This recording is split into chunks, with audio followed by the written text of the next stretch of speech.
না, এই ব্যাপারে আমি এই মুহূর্তে বলতে চাই না। আপনারা প্রত্যেকেই হয়তো ইতিমধ্যে জানেন চলচ্চিত্র সমিতি নির্বাচন হচ্ছে, আর এই নির্বাচনী প্রচারে অংশগ্রহণ করেন অপু বিশ্বাস। আর সেখানে ঘটে বড় এক বিপত্তি। এখানে সাংবাদিক তাকে জিজ্ঞেস করে আপনার দ্বিতীয় বিয়ের খবর কি।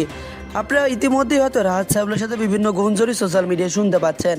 শুধু রাহাত সাহেবের সাথে এটা নতুন বিষয় নয়, ইতিপূর্বে অনেকদিন আগে থেকে রাহাত সাহেবের সাথে বিভিন্ন প্রশ্নের মুখে পড়তেছেন অপু বিশ্বাস। বগুড়া মমইন হোটেলে একটা অ্যাওয়ার্ড অনুষ্ঠান ছিল, সেখানে অপু হাজির হয়েছিলেন অপু বিশ্বাস, এবং সেখানে রাহাত সাহেবুল্লার সাথে আমরা বিভিন্ন সময় তাকে দেখতে পেয়েছিলাম। একসাথে রেস্টুরেন্টে ঘুরেছিলেন, একসাথে খেয়েছিলেন, এমনকি একসাথে স্টেজে দেখা গিয়েছিল। তবে সব কিছু মিলিয়ে উত্তপ্ত ছিল গণমাধ্যম।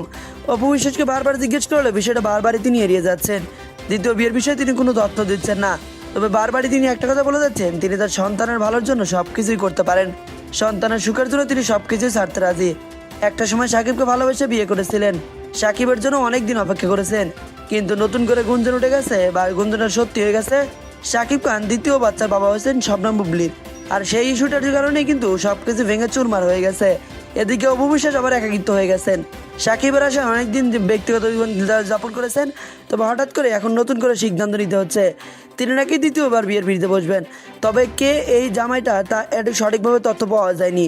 তবে তিনি দ্বিতীয় বিয়ে করবেন এটা আমরা বিভিন্ন সময় তার মুখ থেকেই শুনতে পেরেছিলাম। আপনার কি মন্তব্য? অপু বিশ্বাস কি সত্যি দ্বিতীয় বিয়ে করবে, নাকি সব কিছু সোশ্যাল মিডিয়ার গুঞ্জন? আপনার মন্তব্য ভিডিওর কমেন্টে জানাতে ভুলবেন না কিন্তু।